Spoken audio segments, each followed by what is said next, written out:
everyone, and welcome to the Transformation Triumph Summit.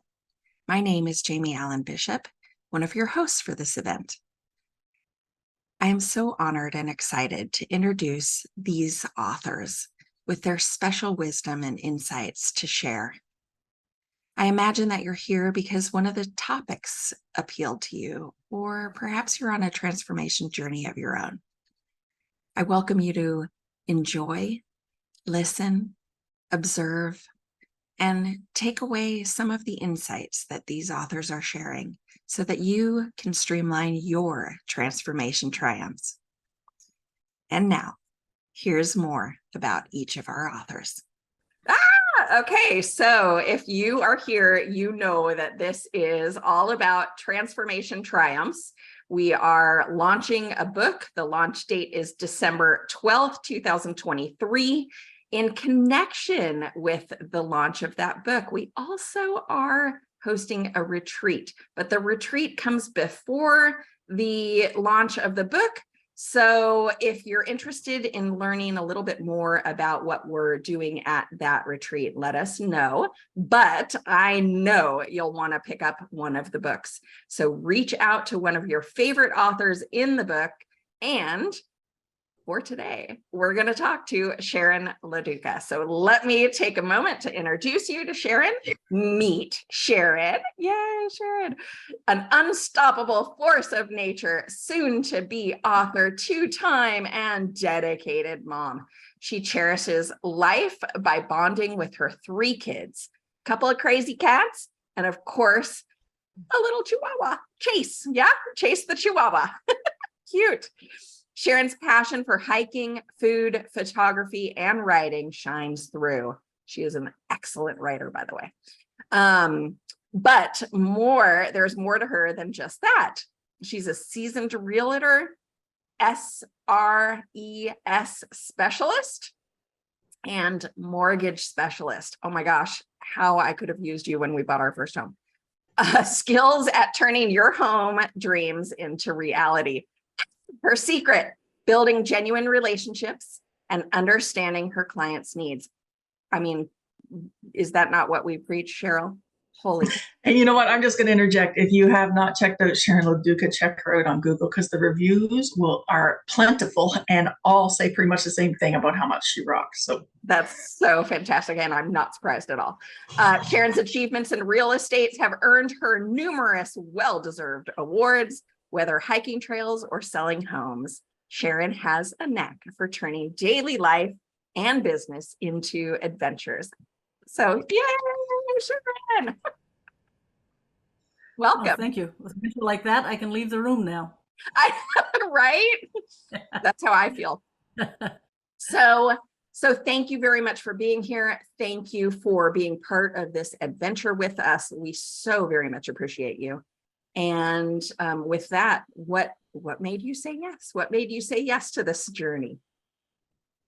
Well, I when I was given the opportunity to be involved with the book, I was very reluctant and I kind of shied away from it and turned away. And then I came back and asked more questions. And then I'd go off and think about it. And I'd come back and ask more questions. And I go off and think about it. And I realized that in terms of what your book was about, and a lot of introspection, it made me realize that maybe some things that happened in my life that finally this would be a good way, an opportunity to express it, and I felt it lined up with your goals, with the transformational triumphs and the resilience in life and business. So yeah, I thought I'd give it a try. Well, we're definitely glad you said yes. If you had to put definition to transformation triumph, how would you define that? Conquering something, accomplishing something. So, there may be, it's different in all of our lives in terms of what things we're being challenged with.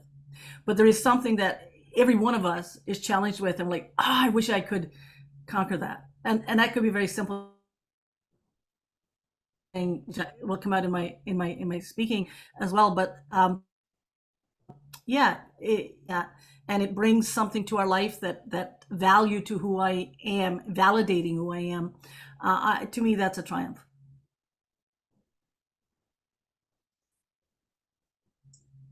Jamie, you're muted. Jamie, you're muted.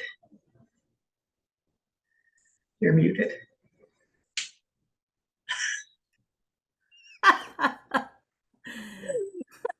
I probably should be muted this morning. So sorry. Okay, so that's fantastic. I love hearing your response.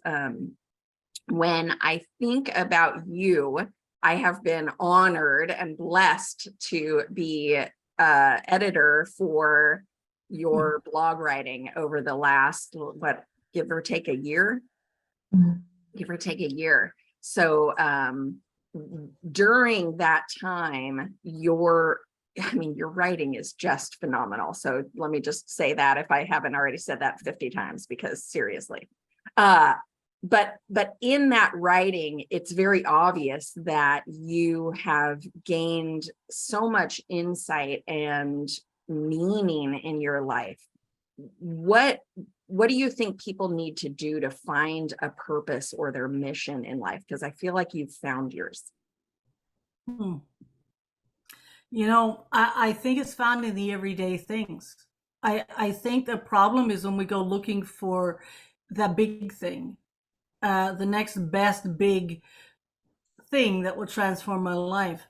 And I think it's really found, at least for me, I have studied a lot and I've earned a lot of accolades, but I found that it was in the simple things of being able to get up, dress up, and show up for the event in your life that you're wanting to address. And to me, that has been the biggest thing. It's, I know it's simple, but it's made, and I take the same principle and I apply it over and over and over when I don't want to do something.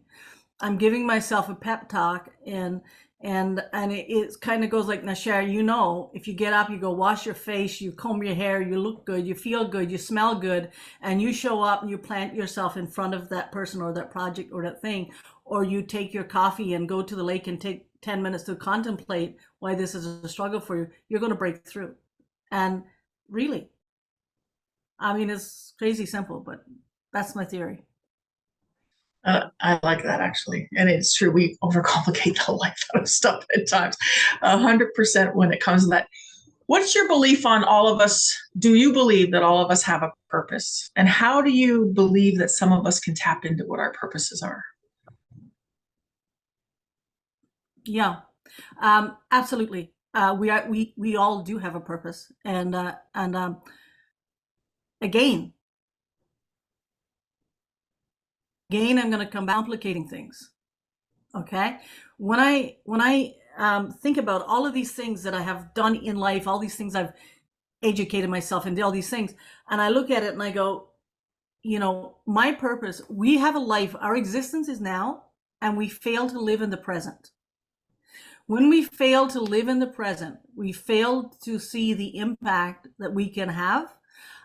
Maybe it's finding peace for me for 5 minutes. Maybe it's a kid who needs some wisdom that we need to find for them.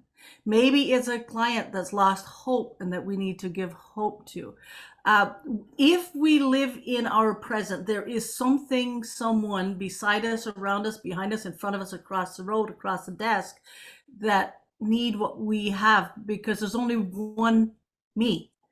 And there are things poured into me that if I don't pour them out, we leave these voids in the lives of the people we're meant to impact. And we don't really get to choose in many ways. I mean, we've made decisions all the way along that lead us to where we are right now. But really, rather than looking for something out there, when we look at who and what is around us, we see something very different in terms of just again, that show up thing, that being present, for like being able to set my weight aside and my overthinking aside, and just being a vessel of something for someone in front of me. So I absolutely love this response. what I'm hearing you say is that it's not necessarily about us. It's about quieting our own selves so that we can do the magic that we're here to do, whether that's reaching out to somebody else, whether that's just finding a moment of peace. But that present moment is so powerful. I will say, yes, you're correct. It's not about us. And I will say, yes, it is about us, because we have spent too much time not being validated, not believing we have purpose, not believing we have value. So absolutely, it's about me and I'm awesome. So with all of my flaws and all of my challenges and all of my issues, I'm a force to be reckoned with because I have purpose. And because of that, now it doesn't have to be about me now. Now that I have this established, now it can be about everybody else and everything else in my life. And I can focus on them rather than me, because I already know somewhat who I am. It's always a journey. It doesn't mean we've arrived, but certainly yet. Oh my gosh, love that answer. Love that answer. Let me just ask this question.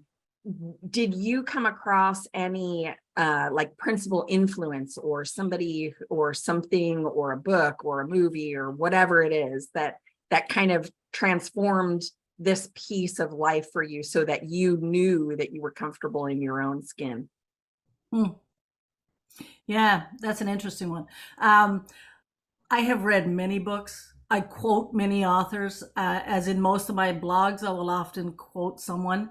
And I find so much value in those writings, and they spur me, or they validate something I already think or believe, or pull something up a little deeper out of me. But in terms of what really helped the most was first recognizing that I was so stuck that if I didn't get unstuck, it was the end of me, you know? And in that, I found that when I opened myself up, I found it was more about the people actually that I surround myself with than even the books that I read. So I can read a book, I can read material, but there's something about it when you can bounce it off of someone else, when you can share it with someone else, and it breathes life into it. Otherwise, and I mean, and I'm not downplaying those things. I love authors. I love reading. Apparently, writing seems to be going okay for me as well. I can take the Bible and give you tremendous influence, in the scriptures that are there. I mean, I'm an ordained minister after all, so there's lots I can pull from that to find out. The point is, I don't think there is any one book or any one quote, because as you transform, as you change, as you take one goal and accomplish it, it changes you. As you go from one step to the next, it changes you. I just finished writing a chapter for one book, and I really thought it was profound, and I believe it is. But going back to it now, it's a year and a half behind schedule. Coming to it now at the same time that what we are doing is coming forth, I can tell you where I am today and where I was a year and a half ago is like two different people. So the things that I will read today are different quotes, or different books, and the people that I surround myself continues to evolve as well. So I think it's a little combination package. I think it's this thing created in us that's wired for relationship and wired for interaction with others, that getting it out of that book is part of it, connecting with that author is part of it, taking it and talking about it with someone else, and owning where you are and how that fits into your life is a whole nother ballgame. That's transformation. Dang it, I love that. Thank you. Thank you. We are so glad you said yes. And we are so glad that you wrote a chapter for us. And your chapter is powerful. We've had the privilege of scanning over it and reading it and before it gets published and stuff. And so we're grateful for that. Sharon, tell us, being the collective whole, where we can connect with you and how we can connect with you, where we can find you. Well, the easiest place is probably, if you just type Sharon Loduca in Google, you will find about 5 pages or so, if not more. So that I am easy to be found just by my name alone, but it's Loduca. If you get that wrong, I don't know where it's going to take you, but it won't be me. Share at SharonLoduca.com. I give my phone number. You can get that online, but you're better off getting me by email, or connecting with me on Facebook, on my business or my personal page. I can be found. I'm awesome. Awesome. Well, thank you so much for being here. We are so honored to have you join us for part of this journey. You, Thank the audience, go ahead. Sorry. No, it's okay. I said thank you. I'm really enjoying it. Excellent, excellent. You, the audience, can pick up your book from Sharon, from Cheryl, from me, from Amazon, wherever you want. We are launching officially on December 12th, 2023. So join us for the launch. And in the meantime, thank you so much for being here today, Cheryl. Thank you, Sharon, Jamie. sorry, Thank you, Cheryl. Carol and Sharon. Both of us. Oh, good.